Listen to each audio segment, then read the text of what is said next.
Hello, my guest today has been a stand-up comedian for the last 7 years. Her videos, chants, and songs have brought so much joy to millions over the past few years. She is a writer, actress, singer, and so much more. You may be familiar with her characters, Karen Don't Care, Dr. Jen, Young Velveeta, and the iconic Miss Shirlene. Coming to the stage, please welcome Christianee Porter. Oh, thank you. Thank you so much for having me. It is our good pleasure to be with you on today. Christianee, you're from Little Rock, Arkansas, right? What was that like? What was young Christianee like in Little Rock? What was young Christianee like in Little Rock? I would say I was an entertainer then. I would say if you would give me a few minutes of your time, I would have something for you, whether it's a poem that I made up, a song, or dance, a magic trick, and not even knowing magic, just anything that I could do to entertain. That's what I was. That's what I was like. Okay. A baller in. That's what I would say. You said you come from a family of entertainers. Tell us about your parents. Well, my mom, my aunts, all would sing. Uncles, sing, and they used to have a singing group and still do, the Porter Singers. You know how you have the quartet singers and stuff that grow up in your neighborhood, and you go to different churches and everybody's known for singing, you know, different families and stuff like that. So my family, I come from a singing background for sure. All my aunts and uncles and stuff like that. So that music was just in me from a very early age. Okay. Do you have any siblings? I do. I have 2 sisters and 1 brother, and I'm right there in the middle. So, yeah. So Middle children unite. Middle children see what happens. They are special. Yes, they put us in the middle, and nobody cares about us, and we go out and entertain. Oh, you don't want to? Yeah. You don't want me to be the baby or the oldest? Bet that I'm going on stage. Yeah, you have to find somebody that's going to listen to you for sure. Is it true you made your siblings your background singers and camera people when you were kids? Oh my gosh, yes. My sister, believe it or not, Charity Israel, was always the one that's just kind of pushed me to do things. So she was managing me back then, you know, and my brother would be the guy that's holding the fan, or, you know, I had a Beyonce fan before Beyonce had her fan. I mean, we had scooters that didn't work, and I was posing on those, and he had my fan. So yes, anything I needed, I already had my crew. So for sure, that's what siblings are for. Why do you have siblings? I did the same thing with my brothers and sisters, and it was amazing. Amazing. What was one of the first songs you remember singing with your siblings? I wrote a song many years ago. It's called 1, 2, 3. And I had my brother on the popcorn cans, you know, the cans that you get at Christmas time. Yep. He was playing the cans, and my sister, I taught her the lyrics, and I'm just going to sing a little piece for you. I say 1, 2, 3, 4, 5, 6, 7. All God's children will march in heaven. 1 by 1 and 2 by 2. Something like that. It's just too foolishness. Listen. I mean, it was very, very good. When you get to the breakdown, it's just like, that was the place where we caught, you know, the Holy Ghost. No, that was great as is. And I love that when you first started writing, you wanted to put them people in heaven. Yeah. And, you know, I wanted them to learn their numbers, too, while they were marching there. So, yes. That's a 2 for 1. That's a 2 for 1. Okay. What was Horace Mann Magnet? Tell me about that. Horace Mann Magnet, I think, was the place where I really learned that I would say I found my tribe in a way. I didn't connect with people like that because I don't click up, but it let me know that I was truly a weirdo and that it was okay. Like, it was like my people, you know what I mean? It's like, okay, well, you got these kids rocking this, you know, because I grew up in the hood. So it's like, okay, well, you come from that space and you see these people, they are artsy and, you know, fingernail polish and stiff hair and just weird and fun and creative. And it let me know, like, hey, you know, this, you got something. I mean, I didn't get it in elementary school. I didn't feel like the kids were so much like me, but Horace Mann really was like, okay, this is different, and this is something here that you got. So is that where you fell in love with acting, or is that where you felt like you could become yourself more? It's where I fell in love with acting, just having a drama teacher and saying, hey, you have this, you have something, or having somebody that can recognize those gifts in you. And it's not just something that you're doing and it's troublesome, because being a class clown, you can be deemed troublesome or like a troublemaker or whatever. Mm-hmm. So to have somebody say, hey, you can put this energy here and you can do this with that, I don't know, it was just a different vibe. It was eye-opening for me, and I really, really, really loved it there. My time at Horace Mann, for sure. Amazing. Now, I read that, at school, you would create a character, a narrative, and an outfit, and go to school like that all day. What was one of those characters? Do you remember any of them? I feel like the two that stick out to me, I was exchange student, and I remember just kind of drawing these eyebrows, and I just put on just all these different clothes, and I didn't speak the language of anybody, my teachers, my classmates, or anything. And I just went there, and I remember having my sister and my cousins just kind of like, acting like they knew what I was saying when I was trying to communicate with everybody around me. And then also going to school as Whitney Houston and just kind of being above everybody and just singing as I was communicating with them. So is that, you were basically method acting?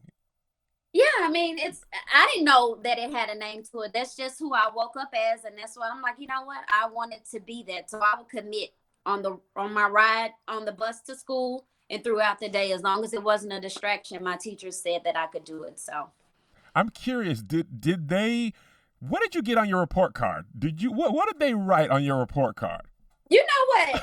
I was telling my sister, school was such a blur for me. Like the lessons was such a blur. All I can remember is like entertaining people. Mm-hmm. I'm like, how did I even pass? But what was school like? I don't know. I feel like I made good grades. I made passing grades, but I learned to not be a distraction, and they really truly allowed me to be myself. And I think I really appreciate the educators that allow children to truly be who they are. Right. And I had some really good teachers that allowed me to do that. So that's amazing. Now tell me, how do you balance being an introvert and doing plays and performing in front of people? You know what? It's acting. To me, it's just like, hey, it's something you have to do. It's like, okay, well, I don't feel like doing it. Or, I get this. It's just putting on. You just got to do what you got to do, honestly. Like, it's just like, I got to do this. And you just do it. Yeah. It's like being a character. If I want to be this character, that's it. Mm-hmm. My job allows me or makes for me to be in front of people. So I have to do that. And that's just it. I take a deep breath and do your thing. And I'm there, yeah. So you moved from Arkansas to Atlanta to go to the Art Institute of Atlanta for audio production and music engineering. What were you hoping to do in the music industry? Honestly, songwriting and music. That was my thing. I was a part of some groups in Arkansas, just kind of like being that hood singer, right. And with all the local rappers, they're like, oh yeah, we got so-and-so come in, I can how you do that on the track, and you're like, oh, girl can sing, some of them can, some of them can't, but so I was doing it. You were Tasha from Bone Thugs and Harmony. Yes. And I was like, you know what? I want to do something else with this. I want to take this further. I don't want to just be the hood singer on the track. I got to go back and our team's going to have to go back and find some of them hood tracks where you were singing background. I'm going to get on Marquita, get on the research team, find some hood tracks with Christianee on there. What were some of the harsh realities that you learned about the music industry when you first got out there? First and foremost, that it would be easier to, if I had the equipment and I was actually working, doing the audio production, like I realized when I got to school that it was people who were already like had the equipment, their parents had invested in them, and so they knew the software, they knew this and they knew that, and it was just like a whole new world for me, like an eye opener, like wow, like you really see the importance of having a family that can invest in the things that you want to do Mm. early on versus just having the gift or the desire to do it. I think that makes a big difference. And for me, that was like, it was heartbreaking because I felt like I shouldn't have been there, even though I had the desire and the gift to be there. I didn't have the know-how Right. besides the schoolwork that was given to me. Like, it was people that was already doing it and making short films while I was being introduced to them. You know what I mean? Yeah. So Yeah. I think that was the biggest thing for me. Like, wow, like, am I really supposed to be here? Even though I have these things in me, that really made me just kind of like, yeah, I don't know if I'm supposed to be here. No, So that was a big eye opener. I get that. So what made you decide to become a pre-K teacher? Ooh, life. Life made me become a preschool teacher. But believe it or not, teaching was one of my first jobs right out of high school, and that was before you needed all the credentials and stuff like that. So I just it was kind of something that was easy to transition into because I had already had experience teaching children. You know, when you were a middle child, you help raise the ones after you anyway. So I had plenty of experience. Mm-hmm. So it just made sense. So. And you must love the kids because you were a nanny. You did all type of stuff. You were just with them children. It's funny because I really enjoy working with children. Like, I think they are special. I feel like they remind me, they're really beautiful young people. You know what I mean? Little people. And if you really pay attention to them, they can help you get some of those little innocent things that you've lost about yourself, just their optimism about things. And I don't know, I like their energy, most of them. So would you say that you know the same thing that your teachers in school imparted in you? Were you trying to impart that same thing back in children? I would say yes to a certain degree. I would say yes and no. Well, no, because the children weren't of age. I was dealing with babies that were maybe like 6 weeks old to 3 years old. So I guess if it could be music, do music. Let me help you sing. Let me help you dance. So yes to that, but they're still trying to figure it out at that age. They don't know what's going on. So Absolutely. So what was the turning point that made you decide I'm going to go back and pursue my creative interests, and this is what I'm going to do with my life? To be totally honest with you, I was oh, you're trying to make me cry. I hope so. I'm gonna be quiet. Just being fed up. We go back to that life thing. You know, you experience life in cycles, and you can be content in doing some things. You know, okay, well, this works for me. This will work. I can do this for a little while. And then you get that burnout. And then you're like, you know what? I'm just created to do something better than this, you know? And I think I got to a space where I was just like, listen, I don't care if it helps pay my bills. I can just be on the street because I don't want to have to come and do this. And I was sad, and I just was over it. I had my moment where it was like, okay, God, and this is a transparent moment with you. I was just like, you know what? If this is life that you have for me, just call me, because I don't want to be here. That's how intense it got for me. Like, I was just like, if this is life, I'm good. Like, let this be my last day. Seriously. And he would wake me up the next day, and I'd be like, seriously? What'd I just tell you? God, I said call me home, and I wasn't playing. Yesterday? You know what I just say? But that was my moment. I was just like, you know what, if this is life, I'm good. And I think the moment that really changed it for me is I was saying, you know, I had a birthday, and I was like, I'm gonna try stand-up comedy, because I wasn't really into theater and stuff like that. And I was performing, and I was like, okay, well, this is cool. It's fun. You get to meet new people. But then both of my grandmothers passed like 4 days apart from each other.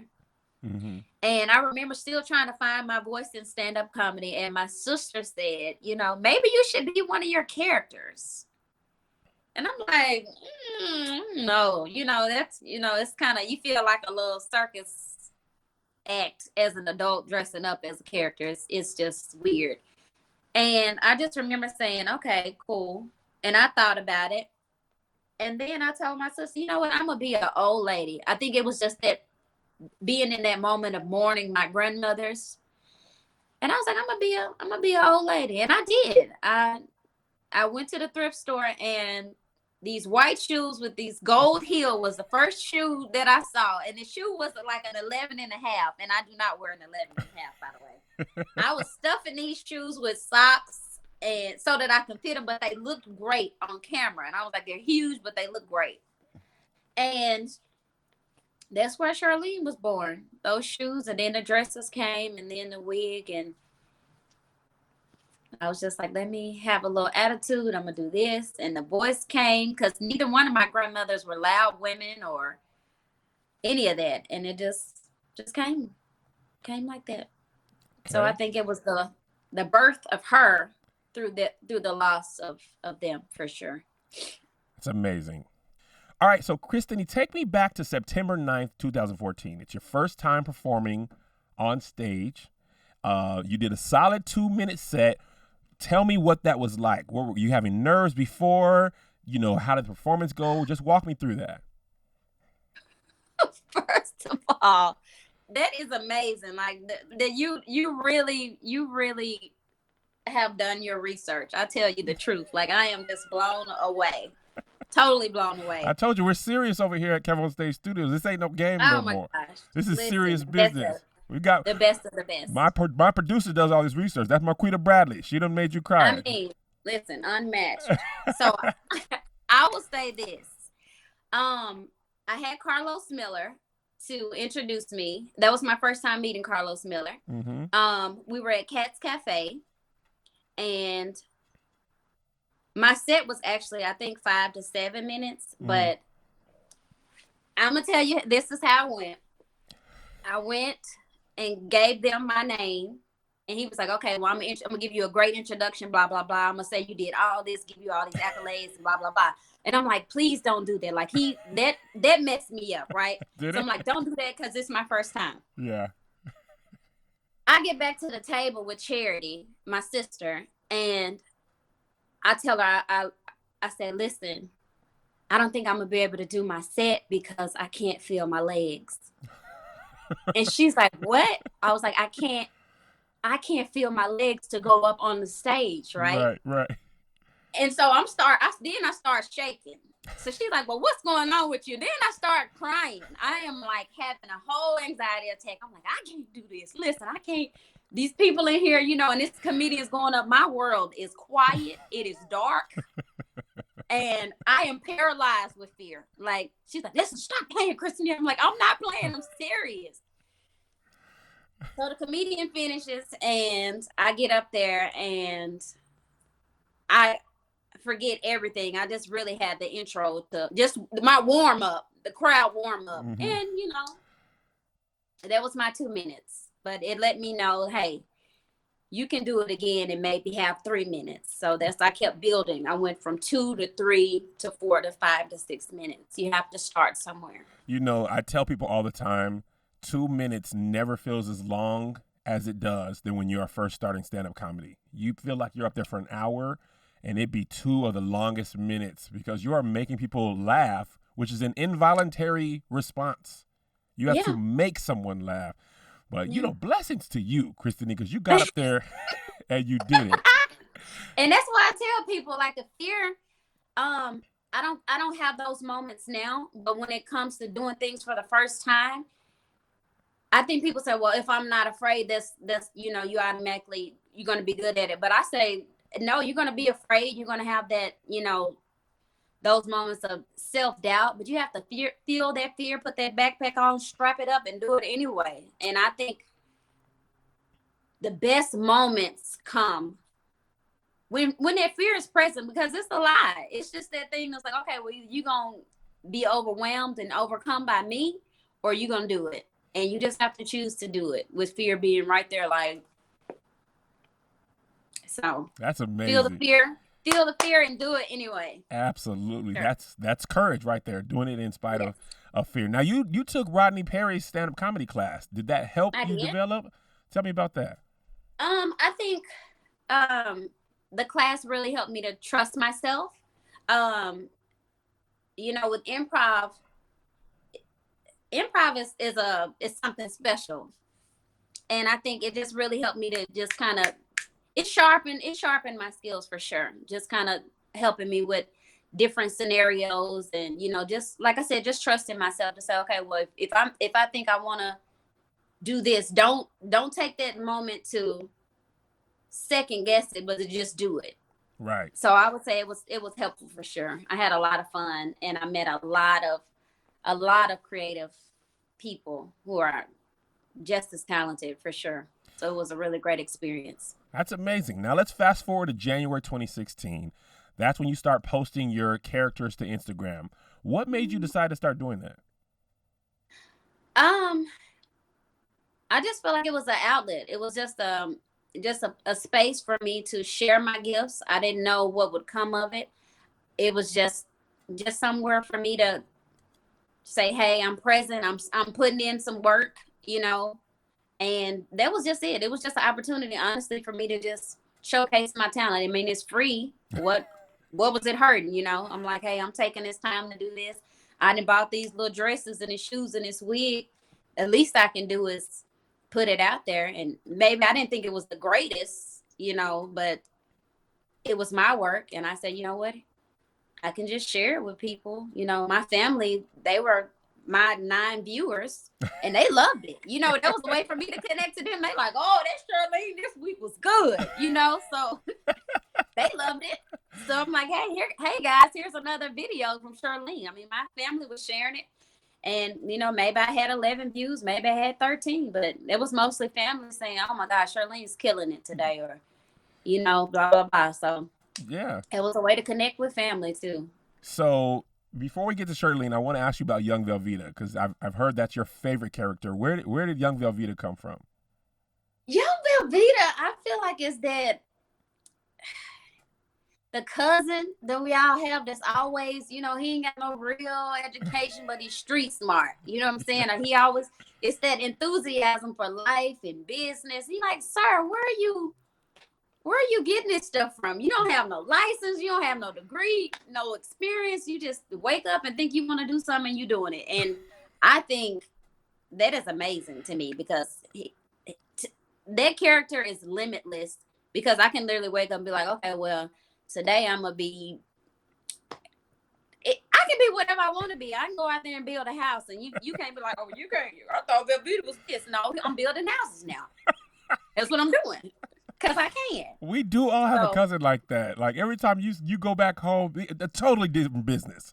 Right now, I'm in the bail bonds. The margins on bail bonds is amazing. You're like, what? Or you're like, okay, well, you rapping and now you're doing taxes. Sir, do you know anything about taxes? Now you're doing taxes. You can't do that. But they still gonna do it. So. And jump in all the way. Like, oh, you a stand-up comedian, now you're going to start a streaming service? Who do you think you are? I'm Kev Velveeta. That's who I am. Listen. Man, you are an inspiration. That's what you are. And I'm telling you, you trailblazing. And I just think it's phenomenal. Enough about me, Christianee. This is about this interview about you. Well, thank you. You are too kind. So take me back to July 2016, okay? You post the infamous waist trainer video. Walk me through that day. You made the post. You know, what did you do? When did you realize it was going viral? Like, take us back to that moment. Okay, so me and my sister were just filming like we usually do. And we were in a hood spot, because we stay in the hood.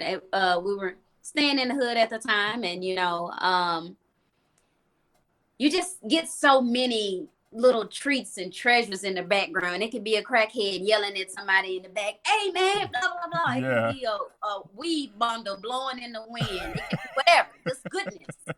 And we're filming, and that was it. Okay, so you just think about that, you film it like you regularly do. And I didn't think this one was special. I just was like, okay, here go another one. That was kind of funny. Posted it and went on about my business. But then I started having people texting me like, congratulations. And I'm like, is it my birthday or something? Like, is it okay? Congratulations. Yeah. I'm not celebrating anything. And then I had somebody say, well, call me and say, well, you know, you on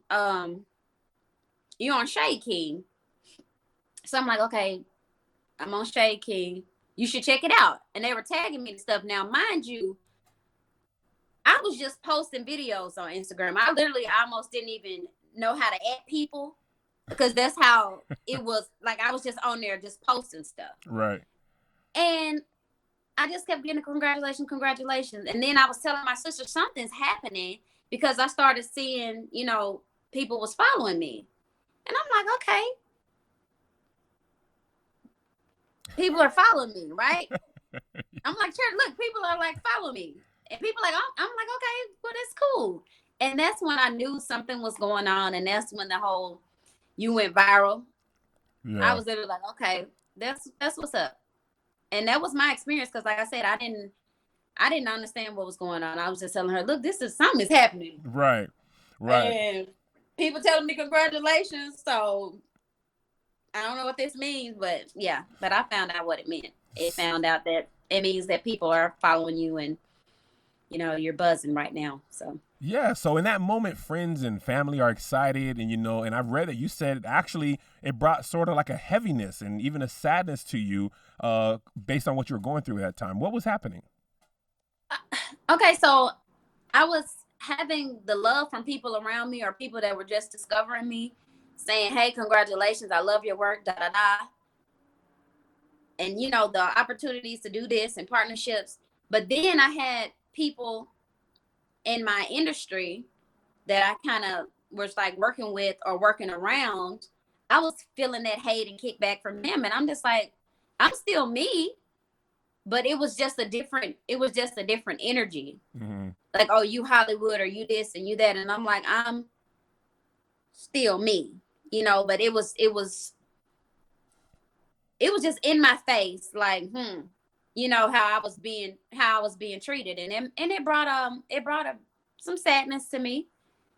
And it made me not want to go out and, you know, mingle and be amongst people like I used to be, because, you know, it was a stand-up circle that I would try to be around just so I could do stand-up comedy, and it made me not want to do that anymore. And it was hurtful. Yeah. But you have to my sister said something that really changed my life. And as simple as it was, it was like, aha. She said, stop going to those places. And I just stopped going. Like, you can't shun me and make me feel bad or feel guilty for the goodness or the things that's going on in my life if I'm not even around you. Wow. So I just stopped going. That's and it changed my life. There you go. Okay. So at that time, you're getting people who love you, and then you get the hate that people don't like you. When you stop going to those, you know, actual physical places, how do you stop dealing with the like comments or DMs or people talking about you? Is it the same approach? I just really just kind of stopped reading DMs. But I didn't really get the hate there. It was just kind of like in my face type of deal. Like, don't you think that you need to allow other people, you know, spaces and opportunity on your platform? And it's just like, I'm going to give somebody a space on my platform that has never congratulated me on anything, never shared a video, somebody that I don't know in real life. Like, it was just some entitlement going on, and just, you know, I would hear things that people were saying about me, and it was just weird. But I didn't really get direct messages through Instagram or anything like that. It would be a comment. I had a comedian say, oh, well, enjoy your 15 minutes of fame, or, you know, stuff like somebody that I work with. And I'm just like, wow, like, enjoy my 15 minutes. Like, anybody in the business knows what that means. So it's just like, okay, well, that's how you feel. Ouch. I'm glad you got that out, you know, but Been a God long has more 15 than minutes, 15 though. minutes. Yeah, yeah, and he has more than 15 minutes in store for me. So you just gonna have to witness that. So enjoy. That's a word now right there, Christianee, because now when God is in control of the Ah, 15 minutes, what he can do in a second. Come on, he built the whole world in come 6 on, Kev. days. And his 15 minutes ain't the same as our 15. Mm-mm. So let me think I'm only getting 15, because right now it's going on 6 years of a 15-minute. I ain't good at math. It's about 6, 5 or 6. The point is you still growing is what the point is. Okay? That's what the point is. That's it. And you just gonna have to keep witnessing it. So I'm reinventing myself every day. So There you go. enjoy Now, that. as a creator, did you feel any pressure to try and recreate the waist trainer video or anything like that, or did you just march on? No, I just feel like, I do myself. You know what I'm saying? Not go back and try to do waist trainer too, Right.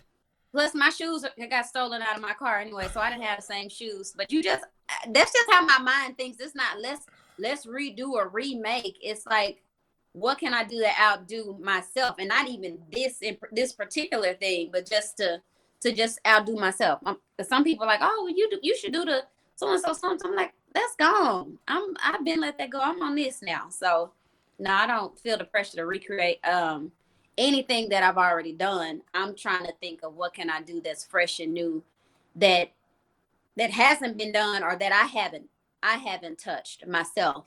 So that's just where I am. But redoing now, that's gone. That's it. You want my old stuff? Buy my old albums. Them videos are still That's up there. it. You want to go watch them? Search for waist trainer. You can go watch it right now. That's it. It's gonna be the That's same it was every time. You get that laugh, it's gonna be right there. And on to the next. Yeah, I'm on to doing the other next one. things.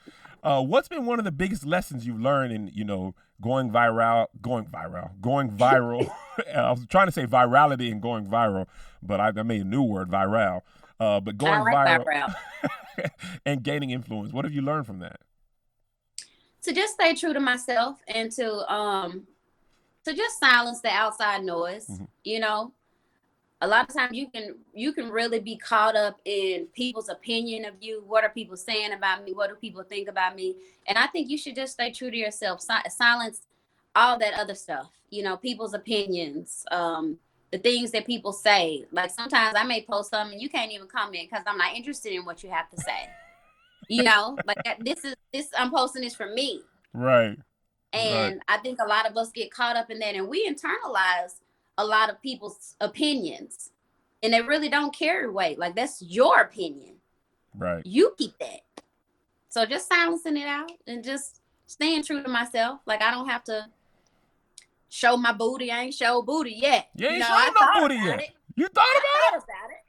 You thought about it, Kristen? You gonna show a little something to the I'm people? like, because Instagram be like, okay, well, first of all, thotting looks like fun. Okay. I'm just be honest. It looks like a lot of fun. You're so free. Your butt is out. You look so happy and free. I thought about it. Yes. But I was like, you know what? You don't have to do that. Maybe next year. Not this year.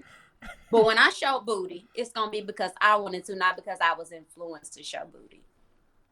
As long as you have that freedom and clarity about it. I love thotting is fun. If that's a t-shirt of fast fashion if I ever seen it, thotting is fun. And then you think about, because you see all the comments, like, hey, when I show booty, I'm going to put a deep caption. Caption going to be deep and unmatched. And it's going to just be me and my butt out somewhere where it's sunny. And people are just going to have to take it for what it is. It's a butt. I love that. All right, now let's talk about the opportunities that came next. Okay, Tyler Perry's Medea's family funeral. How was that experience? It was really brief. I would say that, but it was incredible. That was my first time having to sit and get the makeup and stuff done. Mm-hmm. So I sat for a long time. And I got my makeup done. And it was really interesting because just looking at myself like that, I'm like, wow, like this is probably what you will look like when you're an older woman. Right. And my face was so stiff. And I almost felt like I couldn't talk like Shirlene because my face was so stiff because I needed this to really kind of get all that together. But it was amazing just seeing the magnitude of production right. that goes on there. from the dressing room. Like, they let me walk in there and they was like, well, this is your dress. But to see a sea of clothes, you know, like my little costume thing is just my closet behind me, you know, but to see it like that at that magnitude was like, I think it was a refresher. And it's like, hey, baby, keep dreaming, you know, because everything that was around me was a dream for him, you know. So that, and seeing him on set, the opportunity to see him on set doing his thing in his element, like him being in character and still directing and giving instructions and stuff like that, it was a great experience for sure. And I'm honored, and I'm so thankful that he considered me to do that, and just having the opportunity to see it was awesome. So how do you walk me through your process? How do you decide, you know, because I'm sure you get a lot of opportunities, people emailing you or your management team. How do you decide what to say yes or no to, you know, with all these new opportunities coming your way? Well, I just go off of, you know, my gut, and does it line up with my morals and, you know, my beliefs, what I believe in, because a lot of people want you to be a part of a lot of interesting things. And, you know, when you like, I wouldn't do that as myself. So I definitely don't want to have my character attached to that, because what you don't want to do is get caught up endorsing foolishness or anything. So I'm just like, long term, how does this help me grow? And all exposure isn't good exposure. So it's like, how do I benefit from this in a good way? And am I helping somebody? Like, not only am I benefiting from it, but who else is benefiting from it? Like, what's the cause behind it? Because the cause and all that stuff is just as important as a check to me. Right. That's so good. And that's how you remain grounded. Thank you. Yeah. So tell me about the Clean Comedy Takeover. You created your own tour. How did that come about? Walk us through that.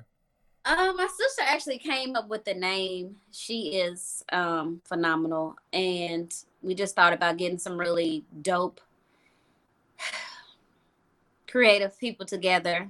And it was awesome. I think it was a learning, it was a very big learning experience. And I think it kind of maybe happened too soon, if I could say that, maybe.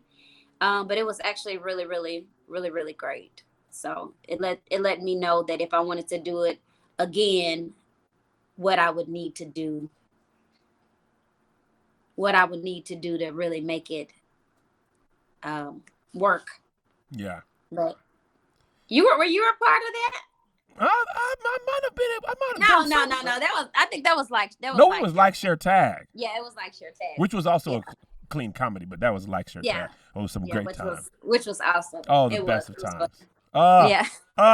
Some of the best times. Oh my gosh, really? No, it really was. It really was. I'm serious. I had a great. I love being on tour with you and Carlton, and we had great fun. You know. But you know what? And I will say, like, even being a part of Like, Share, Tag, Clean Comedy Tour and all that stuff, like, just really witnessing you and seeing what you do, really is like you're no joke. Like, you're the real deal. You know what I'm saying? And continue.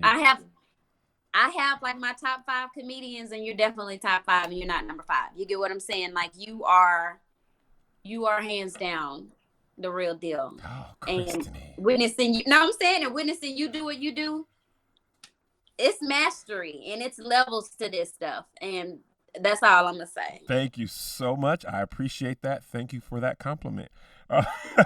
Now, I know you keep it clean on stage, right? Now, does Christianee Porter at home keep it clean? I mean, I feel like I have the balance. I'm a tad bit. It just depends, you know. I'm human. I get frustrated, you know. Sometimes, road rage gets the best of me. Who among us? Yeah, and I like to say the D word, you know. And that's in the Bible, though, so it don't really count. What? No. I like to. Can I say it? You can say it. I like to call people dickheads when I'm. I don't know what it is about that, but I'm just like, I just love to say that. It just makes me like and I feel better when I say it. That's not the D word I thought you were talking about, and that's not the one that's in the Bible. No, I thought you were. I know which one you're talking about, but yeah, I'm like, that's the one I like to use. The visual of you saying that and just being like, oh, I feel so much better now. I mean, you have to do what works for you. I'm not gonna pick out some other. That's just the one that's been working for me, and I love it. And I'm not gonna give it up for anybody. Update us if it ain't working for you and you're switching over to something. Let me know what you switch over to. I will. I'm happy that it's working for you. And I'm saying, just try it and then do this with your hand, like cup your hand a little bit, or just go. When you do it, oh, I'm telling you, happiness. Happiness. Okay. This is happiness right now. All right, let's switch gears a little bit and talk about your music, okay? People love you and Ruby and all your choir rehearsals, skits, and all of that. Where did the idea come from to do that? Was that spur of the moment or planned? So the songs come to me, right? It can be randomness. I'm like, okay, I'm gonna sing about this. I'll hum something and then I'll put it in my little voice recorder and then I'll teach it to my sister. And I'm like, you know what? This is what we're gonna sing. The skits, it's improv though. So it's just like, okay, well, when we get to this part, maybe the song will work. We'll just see. But she'll know what the song is, and then we'll just kind of go into it. But we've been singing and making up. Listen, I've been having church since I could sing. Okay. Right. So the singing and the harmonizing, whether it's listening to canton spirituals, listening to gospel music, going to choir rehearsal, that is in me. It flows in my vein. You could probably cut me and some hymns would come out in my blood. Like, it's just there. So to come up with a song like this, it's easy. That is easy to do. So people might not know this. I know this, but people might not know. Ruby is actually your sister. Ruby is actually my sister, yes. Blood sister.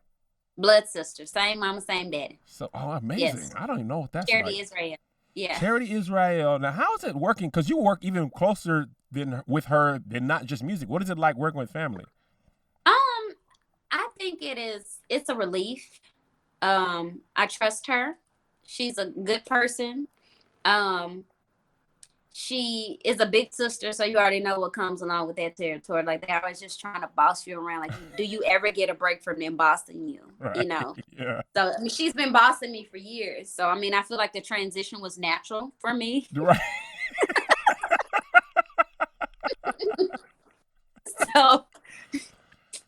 So that's all I got. So yeah, it's actually good, and it's a relief to have somebody in this industry that you trust. And yes. I'm fortunate to have my sister. So I think it's awesome. Absolutely, I totally understand that. So you came from Arkansas to Atlanta to pursue music, and now you pursued that, and you had your own album released in August. Tell me about Froyalty. Froyalty is my little baby.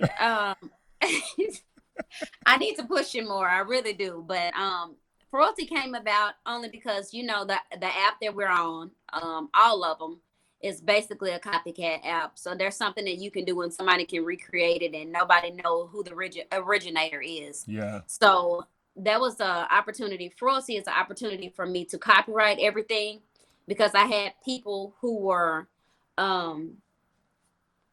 writing stage plays and they were reaching out saying, hey, can I use your song to do this? Can I use your song to do that? And that really brought to my attention, hey, you really need to make this work your own. So that really pushed me to go in the studio and just, you know, copyright my stuff and make it my own. And, you know, if somebody needs to use it, then they can go about doing it the right way, or Keisha will take care of it. And that's my lawyer. So I don't recommend going and doing your own thing with my work because you're going to be in trouble. Listen, a lawyer named Keisha is fantastic. When I tell you she gets it done, she gets it done. I love that.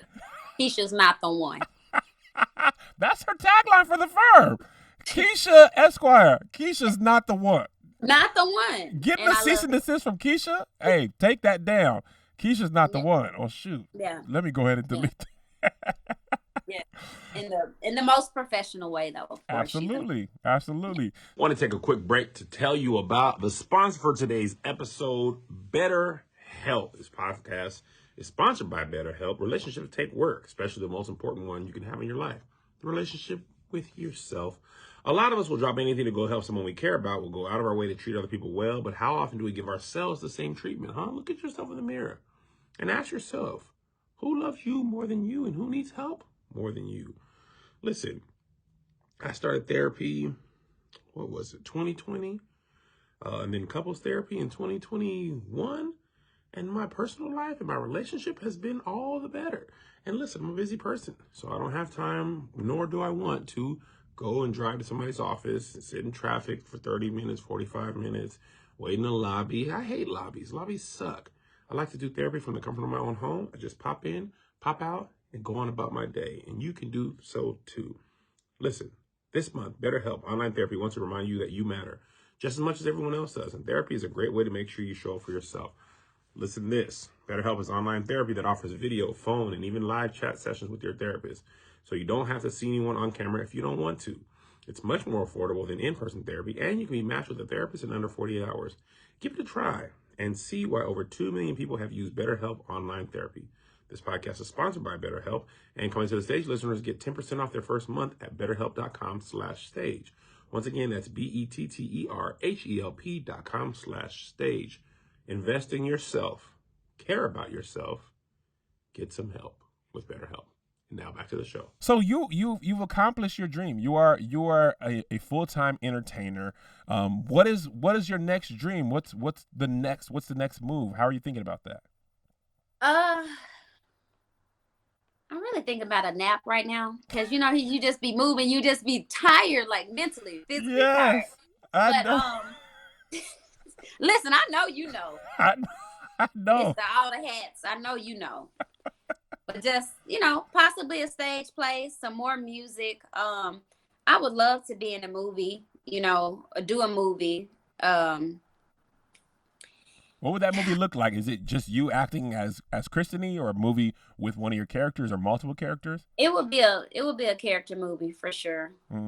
A character movie for sure. And then it's like, now I know some big time studios. Listen. I ain't gonna hold you. My thought was like, So I might know a guy. I'm saying, so it seemed like it could be possible sooner than later for sure. And yeah, I know, Kev, I know you got big things popping. Hey, listen. Little things stopping. I'm gonna hate up Keisha though. I'm gonna go to Keisha first because I don't want no problem here. Because Keisha's not the one.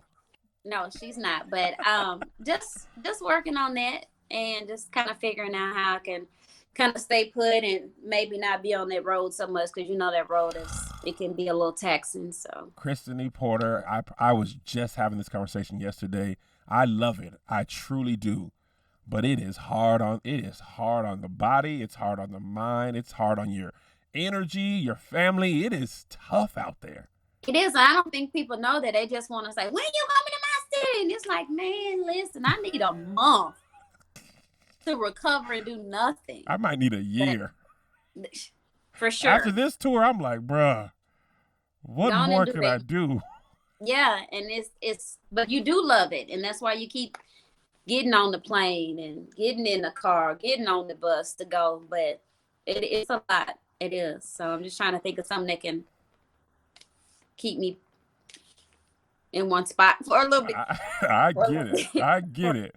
So let's talk hobbies. During the pandemic, you picked up photography and you started learning the camera. Do you see a switch in your industry? Are you thinking about directing, cinematography, or just fun? Just fun. Right now, that's the only way I'm going to have to start. I'm going to start there because I was actually, before the pandemic, I was going to take a few classes, but then I was just kind of like, oh, this is hard, like it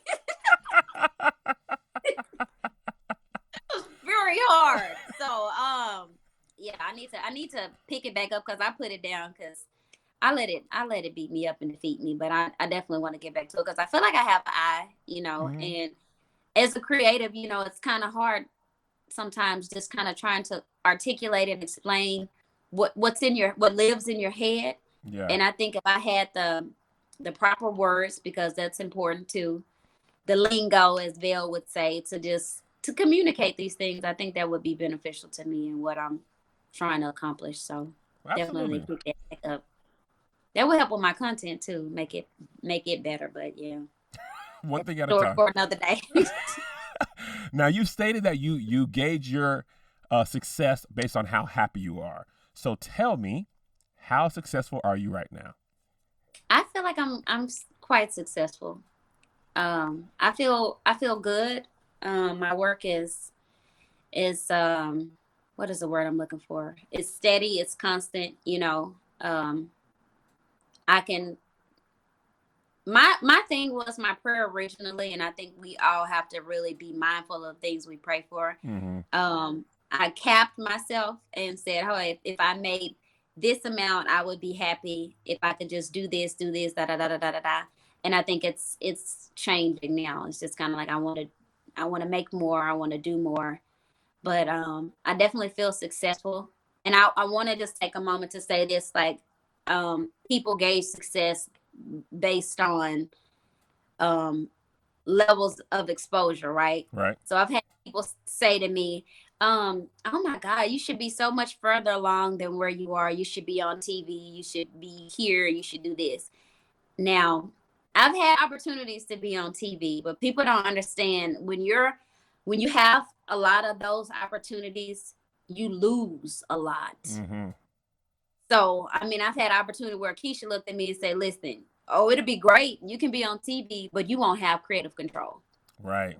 You may have creative input, Yeah. but you won't have creative control." And to me, it's not even worth it to me. Like, I stay on Instagram 10 more years before I'm physically a part of something that I have no control over. Yeah. And people don't even understand the importance of ownership. So I'm happy that I own all of my stuff, and to me, that's success. You are preaching to the choir. I'm just saying, and people don't know that. So you're saying you want to be on TV, but you don't even own the thing that you create, the very thing you created. You don't even own it. And So. You literally created it in your sense. Like, you literally created all of that. And that network will take it. Oh, that great job. Fantastic. Yeah. We got this now. Here's $100,000. We're going to make 150 million. And you don't even get to decide what you can wear. Like, you gonna say this, you gonna say it like this. And I'm like, my character don't even talk like this. Like, what? Just, that's all I'm saying. Own your stuff.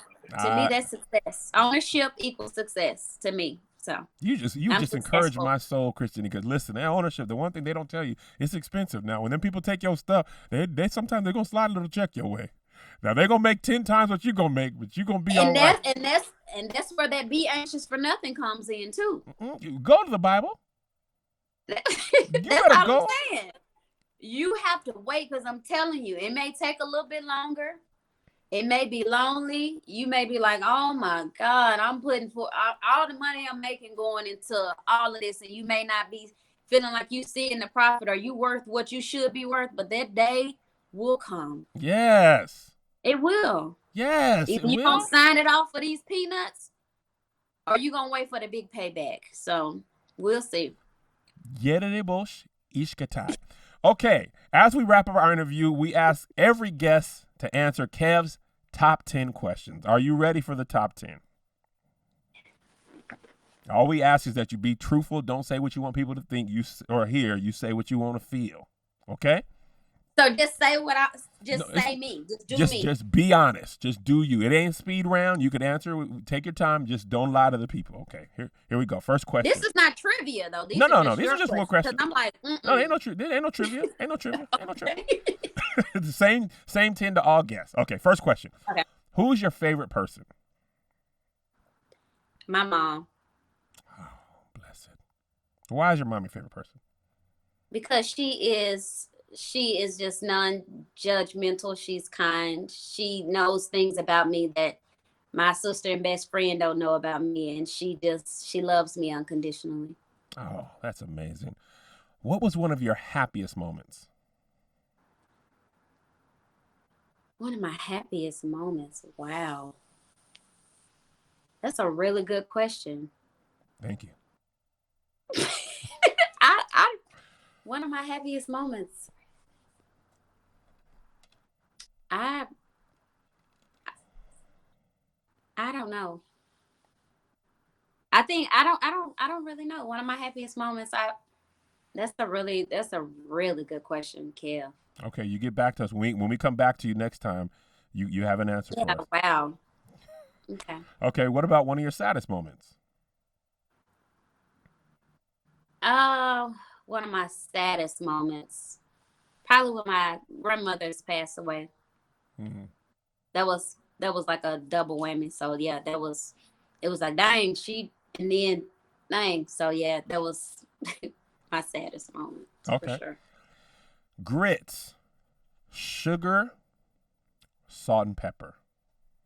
No grits. I don't eat grits. But if I ate grits, if I had to eat them, sugar.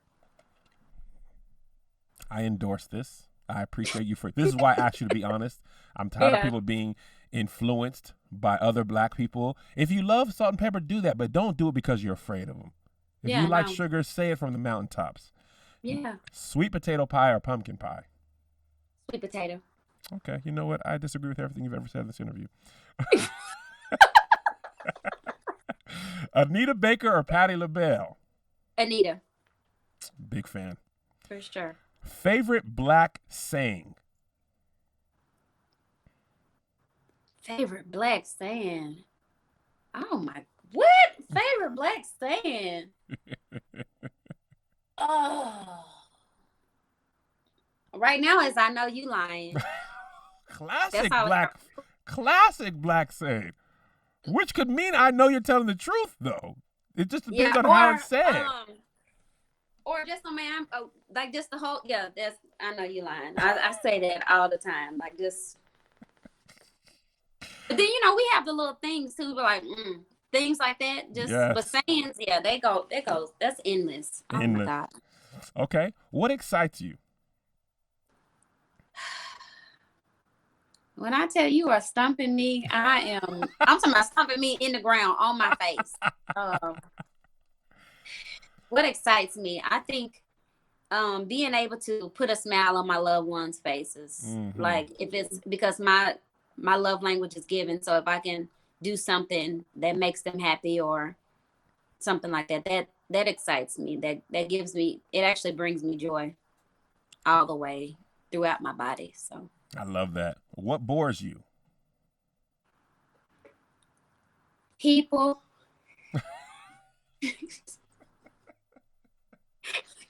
People.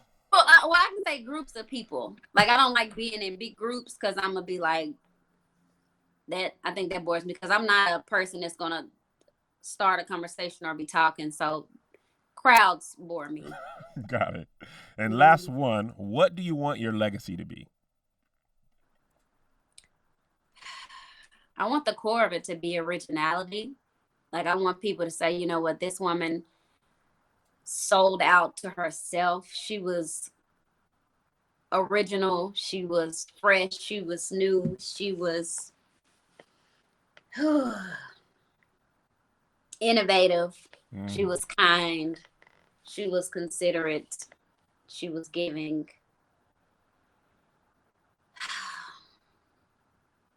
She was black. Wow.